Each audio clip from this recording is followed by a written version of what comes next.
Guys, welcome back to the podcast. And I'm joined in studio by the new ISK World Muay Thai Champion, Mr. Joe Craven. Yo, Okay. Joe, how are you? I'm How are you doing? all right. Yeah, I'm on cloud nine still. I've just got out at the gym. Mhm. Um, Straight back to it. I had a day off yesterday, and then straight back to it on the Tuesday. So no rest. It's one of them. I go to America in 2 weeks. I'm doing a seminar tour out in Florida, so I didn't want to go out to America all fat and out of shape. If not, I just eat myself into oblivion. Okay. So, I mean, I would have thought that, okay, there's the trip to America you've just mentioned you've got coming up. But I thought, world champion, world Muay Thai champion, that's a big, big deal, and that's a big, big achievement. I thought you'd have given yourself at least a week off, just doing what you like, eating what you like. I mean, after all the hard work and the accomplishment, the achievement, and the titles we now got under the belt. So under the belt you now got on the other belt. I would have thought you'd have given yourself a week off because you've earned it, you deserve it. All the hard work has paid off.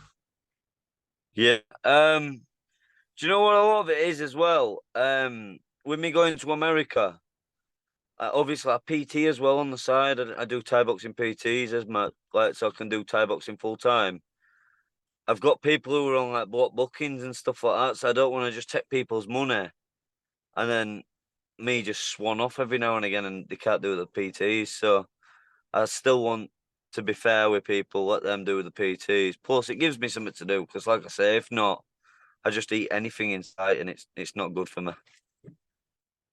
I know that is good. That even though that's I think you're coming from the perspective of even though this is one win, but it's a big win. You know that you still got to keep on working towards the next one, and after that, towards the next one. 100%. It's you're never done until it's never over until it's over, really. Just another stepping stone. It's Of just course. just another stepping stone where I want to be. So I mean, yeah, man. how are things now that you're the champion? I mean, are people stopping your streets for photos? I mean, you just had a big interview on BBC Leeds you told me about. I'm still Yeah, yeah. that video. I mean, you should be like a celebrity now. No, I won't go as far as that. I don't know. It's one of them. Obviously, my phone's been blowing up. People messaging me and stuff, and then there's been a couple of people tonight come to the gym asking for photos and stuff like that. We've had some people from Germany who have come visit and stuff like that. So like that side of things, yeah, but nothing. And I'm still the same person. You know what I mean? No, that's good. They say that it's not success that changes you, but actually it's fame. And some people, from what I can see in the sporting world, in fact, any kind of industry that does have a lot of public attention, it is um in the public light. The fame does change them. They tend to become as in well, they let the fame get to their heads, really, is what I'm saying. Yeah, yeah. Um, That's not for me. so well, the fight itself against Mike Wakeling, I mean, of course, you won. How did it go? What was the feeling throughout all the rounds? What was the feeling from start to finish, walking into the cage and walking into the ring, excuse me, and walking out of the ring with the belt wrapped around your waist? It was a weird one. I was nervous as always for the fight. I woke up at I think 2 o'clock in the morning on the day of the fight, and I just couldn't get back to sleep, which were an absolute nightmare. I mean, I just stayed in bed, so I had my eyes shut and I stayed off my phone and stuff like that. So I suppose I was still getting my rest. Um, but yeah, woke up as I always do, just nervous. I struggle badly with nerves. I spoke to my mind coach that morning, then I spoke to her again in the afternoon. And then as I got to the ring, as I got to the venue, my nerves seemed to just disappear, which isn't normally like me. Normally I get really nervous, but for this, you know what it is, for this camp, I left nothing unturned. Like when I say I gave it my everything, it was one of them win, lose, draw. I would have been happy with what I would have been proud of myself because I give myself everything into that. So yeah, to come away with a title, it were It was a weird one. I felt a place in the ring. I felt sharp. I felt like I was controlling the fight. And yeah, when it came off, it came off. Like, I didn't expect to knock him out. Especially, I didn't expect to knock him out like I did, because Mike Wakeling's never, ever, ever been dropped in his career, let alone knocked out. So, and like I say, he's only had 3 losses in his whole career. A UK legend. So I definitely didn't expect to knock him out. I went in there confident I was going to win, but I didn't think I was going to knock him out, and definitely didn't think I'd knock him out in the fashion I did.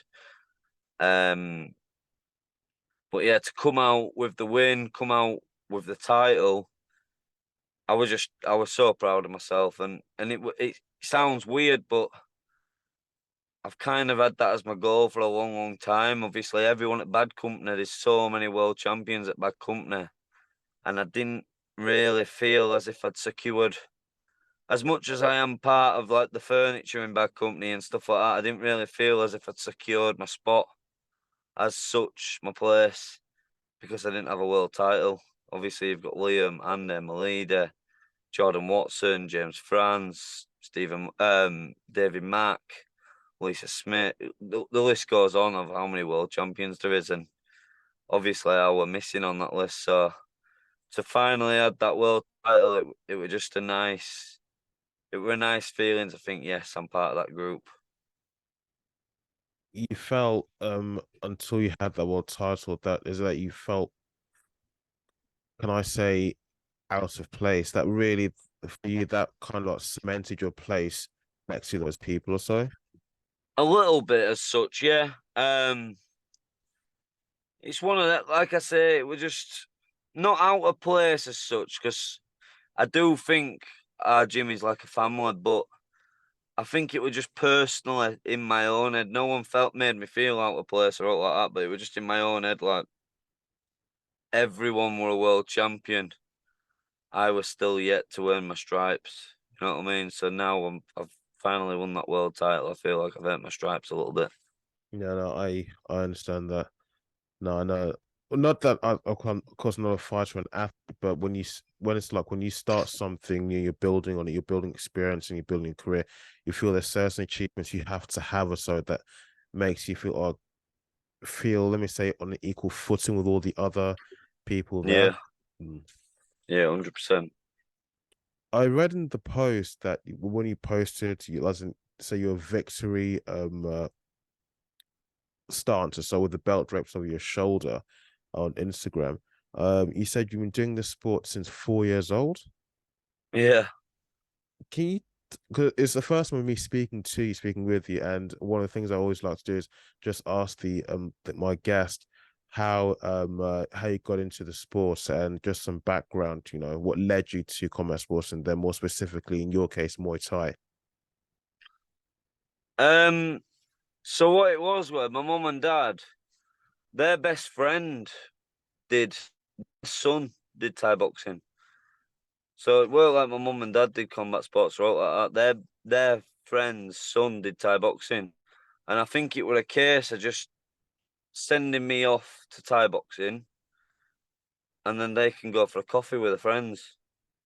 Something as simple as that, but it was just like I just stuck to it, and it was just like I was hooked. I say, I was only 4, so I don't really know what I was doing. I was probably just running around punching a bag and stuff. I've got ADHD, so I was probably just happy away, just punching stuff and doing something. And then, but I've always enjoyed learning. Like, I loved school. I loved even now in the gym. I love learning. So I don't know whether it was I enjoyed the learning process of it and stuff like I don't know. But yeah, I always stuck to it. And then yeah, just the opportunities it's give me, being able to travel the world and stuff like that. Like, yeah, I'm so thankful that I stuck at it.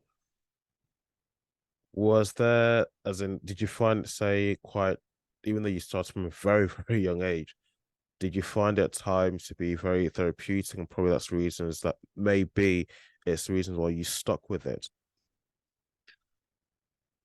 I don't. Do you know what it is? I don't really know. Um, obviously now I see it as therapy. It's like if I'm ever having an hard day or all like that, or mentally I'm finding something tough, I find training always helps me. It puts me in a better place. But it's all like, especially back then, it's all I've ever known. So I don't really know any different as such. So I think a life without Thai boxing, if you were to take Thai boxing out of my life now, I think I'd be a bit lost because I wouldn't really know what I'm doing. Because obviously I've done it since I was 4. Obviously it's my work, I PT, I do everything like that. I fight. So I think if you were to take Thai boxing off me completely, I'd be a bit like in no man's land as such because I've always done it. So yeah, I suppose you could say it is quite therapeutic, but without me realizing. Before a fight, just walking into, although I kind of asked you already before with the your win against Mike Wakeling. But in general, overall in your career in the past, before a fight, walking in there, I mean, what is your mental state like? In fact, what is your mental state like in the preparation, the lead up, your fight camp? What are you feeling like? Is it, of course, you want to always stay on the positive side, but you always thinking, what does your opponent have in the artillery? What could they use in their offense on fight day? Do you know what it is? I always doubt myself, which is crazy. I know people say, "Oh, you should be positive" and stuff like that. I doubt myself so much, and I'm so critical of myself. I actually see a mind coach quite regular. She's called Dr. Zoe Judson. And to be honest, she's changed my life. But even like now, like, I have so many doubts. I'm so nervous. Like I don't get in my mirror, I'm confident and stuff like that. But I'm always battling with them doubts. Like for this one, I knew Mike were very good with his elbows, and then I can remember one day I was just in the shower, and all I'm visioning is me getting cut up with elbows, and I'm thinking, nah, this ain't gonna happen. This ain't gonna happen. I'm gonna do everything possible not to let that happen. So I kind of use them doubts and see them visions and battle against them by training even harder. So that doesn't happen. Does that make sense? Of course. Uh, Definitely. I mean, I should have asked you earlier. You have a mind coach. Yeah. That's actually pretty good. I mean, when did you is it something you've had now in the past? Is it something you had quite long term, or is it someone who you recently started seeing? So I started working with Zoe probably around February time, maybe January. Oh, Um, and to be honest, I just think it's made me develop as a person, not even just as an athlete, but as a person, so much more. But I think about things a lot differently now, and yeah, I just think it's taken my career to the next level. I train a lot more. I'm a lot more dedicated to my training now, and just my outlook on the fights and stuff like that. I'm a lot more positive about things. would you say, as in for people who, especially in mixed martial arts, what I keep saying mixed martial arts, but I mean combat sports as a whole, because it's very physical and it's on a stage in front of a lot of people. Some are rooting for you, some are rooting against you, rooting for your opponent. Um, would you say it's for some people it's worth going to see someone?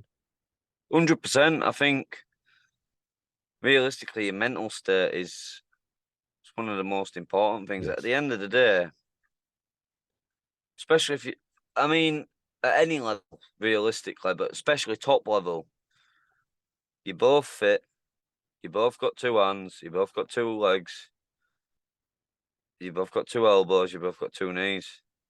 So it comes down to who's got a better mind. Do you know what I mean? Because at the end of Yes. the day, you've probably both trained so hard, your weapons are so sharp. Like it is a case on who's like they say, combat sports are like a game of chess. It's just who's a lot more stronger mentally. And I just think having someone like a mind coach can just take you that next level. I was listening to an interview that you had recently with, I think the guy's name was Pindi or so. Oh yeah, Yes, and there's something that you said that really caused me to, I was just thinking about it quite curiously. Um, you said that you don't like any form of combat sports. You're not too fond of it, but the one combat hate sport that watching it. yeah, but the one you actually can watch is boxing. Well, why is that? Yeah. Do you know what? I don't know. I think it's. Hmm. Do you know what it is with Thai box? With Thai boxing, I think I've done it since I was 4 years old. I see Thai boxing fights week in, week out. Like for me, they're all the same. It's just like, I mean, don't get me wrong, the top ones, I'll be like, yeah, it gets me interested. But when I see it that often, I go to shows every other week, whether I'm fighting or I've got people I coach fighting. I see that many fights. It's just like, and plus, obviously, I train. I'm in the gym every single day. So Hmm. it's just a case of like, I see this every day. So it's not really anything what wows me as such. It's not something I can look forward to every week. Does that make Hmm. sense? So Yeah. UFC and well, I say UFC, MMA. I watch my friends fight. So when my friends fight on UFC, I watch them. So like Paddy, Mole, Mark, all them sort of people. I watch all them people fight. But I don't understand the ground game, so I don't understand jiu-jitsu.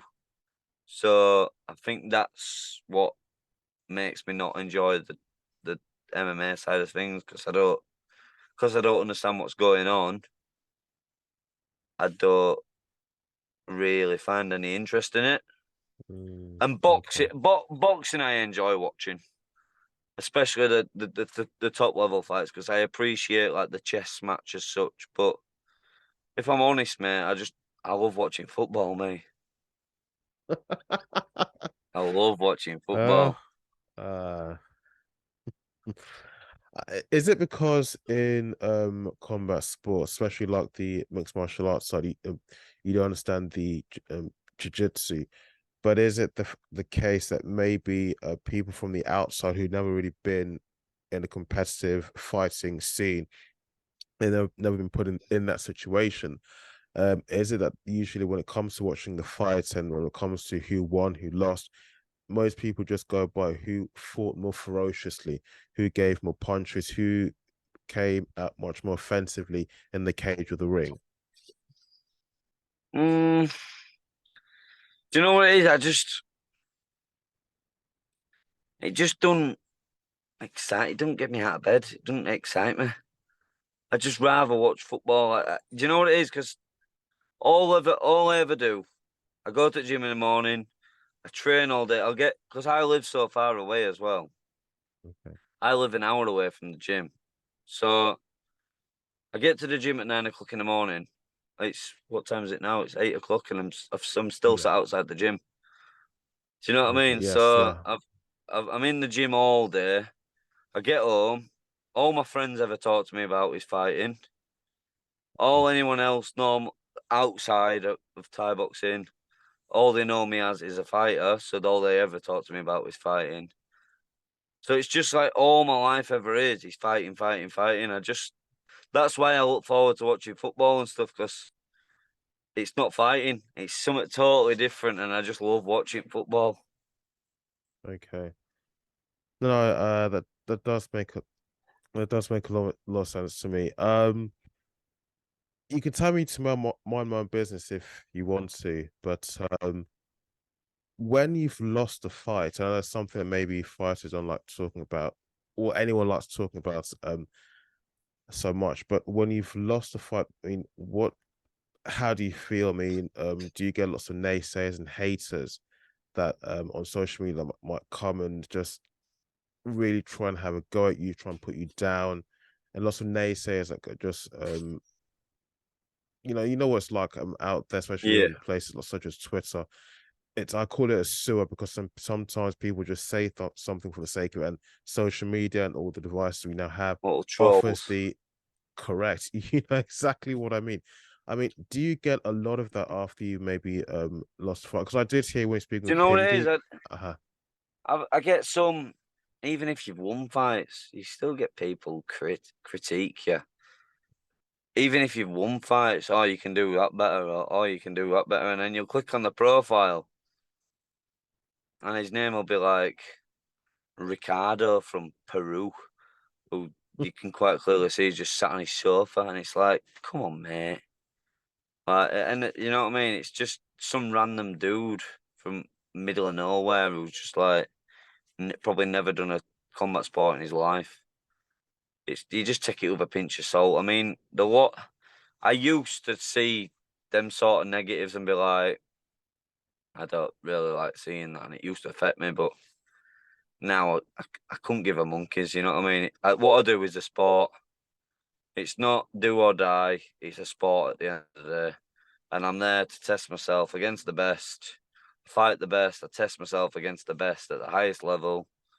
If I lose, I lose. Don't get me wrong. If I lose, it hits me hard. It hits me very hard. But the reason it hits me hard is I feel like I've let a lot of people down. I'm a really big ticket seller. And when people have spent all the hard-earned money, people travel all over the world to watch me. I fought in Germany at the beginning of the year. I've sold 80 odd tickets in Germany, and it's like I lost. And seeing how much it affects, like obviously everyone gets so happy when you win, but I've got, like I say, I've got a good fan base. When we win together. When we lose, we also lose together. So to see people get upset and gutted when I lose, do you know what I mean? I feel like I've let everyone down. So that's what really it knocks me a little bit for that sort of stuff. But as for the little trolls and stuff, doing a sport and it don't really bother me.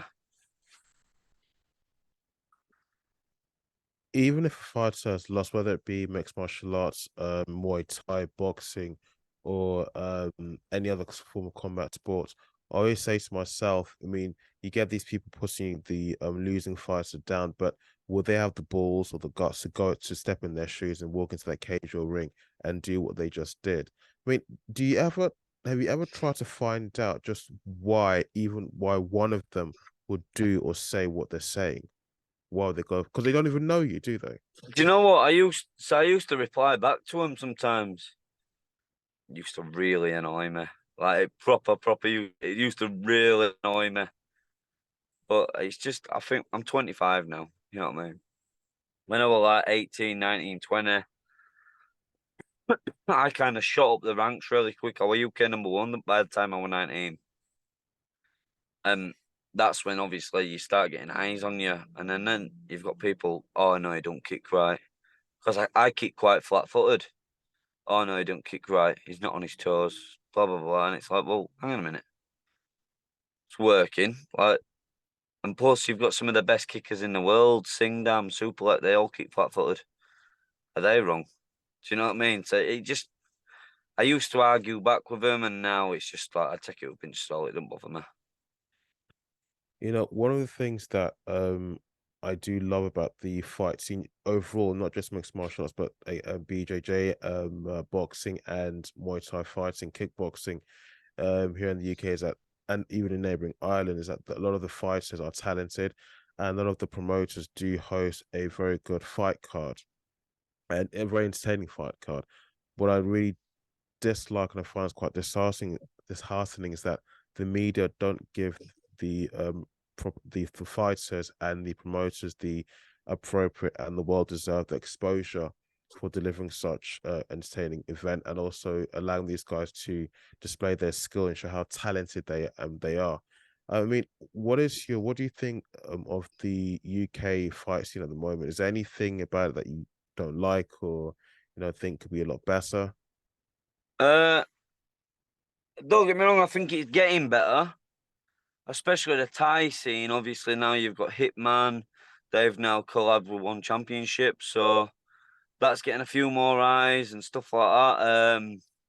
Like that show this weekend at the O2 Indigo, that was huge. Mm. But like you say, I mean, we're still getting not paid nowhere near enough what we should be. And I'm fairly fortunate because I fight at probably the highest level. I can make some money, not enough to like live off, but like some money. These people who are doing it as a hobby, they're fighting for like next to no, if not nothing, risking injuries and plus it costs money to do fight camps. You know what I mean? I'm fairly lucky because I've got a good following. I've got sponsors. I've got Yeah. stuff like that. What I can't. It does allow me to do it full time. But for all these people who work full time as well as fight, do you know what I mean? It's not good at the end of the day. But I suppose that is combat sports. Like that's the same with everything. You've kind of got to earn your stripes to get to that level where you can do it full time. But definitely for like apart from MMA and boxing, if you're not even if you're at the top levels in these sports, you're not really unless you're like a small percentage, you're not really earning life changing money. With the success you achieved so far in the sport, and you're still very young, you're only 25. Is there any Yeah. particular figure in Muay Thai or combat sports as a whole that you do look up to and that does inspire you to compel and propel yourself forward onwards all the time, no matter the kind of obstacles that come your way?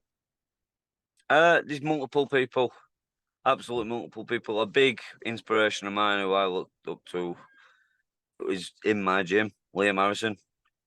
Um, obviously, I look up to Liam not only from a fighting sense, but more of a business sense. He's got his website, so he makes money through his websites. He's the way he promotes himself on social media. I look at how he promotes himself, his videos, his reels, stuff like that. He's got his YouTube. So I've started my like YouTube and such like that. I take a lot of pointers off him and I learned so much through that sort of sense because I don't just want to be a fighter. I want to become a brand. I want to make as much money as possible. I'm not in it for just, yeah, I am a fighter and I love fighting, but at the end of the day, I'm a prize fighter. I want to make as much money as possible. So yeah, I'm not in it for fighting till I'm God knows how old and decrepit and stuff like that. I want to make as much money in as little time as possible, come out with as little injuries and hopefully achieve stupid heights where I can say I am one of the best. So definitely, I was going to ask you about the future plans you have. Definitely, at some point, we will be seeing you fighting on the main card of, say, one championship. I, I hope so. I mean, like I say, it's all these fights that I'm doing now. I keep saying it's just another stepping stone where I want to be. I mean, one championship is where I want to be, but I want to be winning the one championship world title. I think realistically, I think one championship would suit my style to a T. Them little gloves. Look at my last five fights. Four of them have resulted in knockouts, and four of them have ended up in being fight of the night. So, I mean, if that resume just off my last five fights doesn't scream that my style suits one championship, I don't know what does. Because I'm known for having heavy hands, and with them little gloves, it'd probably suit me to a T. So I've just got to keep winning fights, and hopefully I get noticed. So yeah. What advice is it that you'd give? What advice would you give to any new and up and coming athletes who are just about entering the sport, and especially they're not too far away from having their first professional bout? Just enjoy it, if I'm honest. Train as hard as you can, but enjoy it. Don't cut corners. Enjoy it. And do you know what? Don't put too much pressure on yourself. At the end of the day, it's a sport. Treat it as a sport, not life or death. Um, well, I think just two last questions. One last question. I mean, though it might still be early days, very early days.